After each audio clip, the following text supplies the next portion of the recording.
Ito po yung karne. Ayan po siya. Ngayon, lalagyan ko siya ng asin.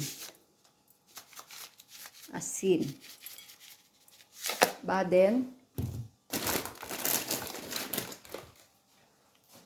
White pepper.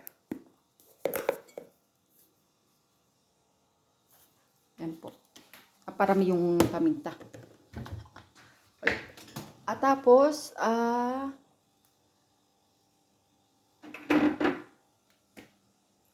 to? Garlic powder. Ayan po. Talagay po, i-mix lang po natin. Ayan po. Tapos, ayan po. Set aside. And then, waiting po tayo, ano siya.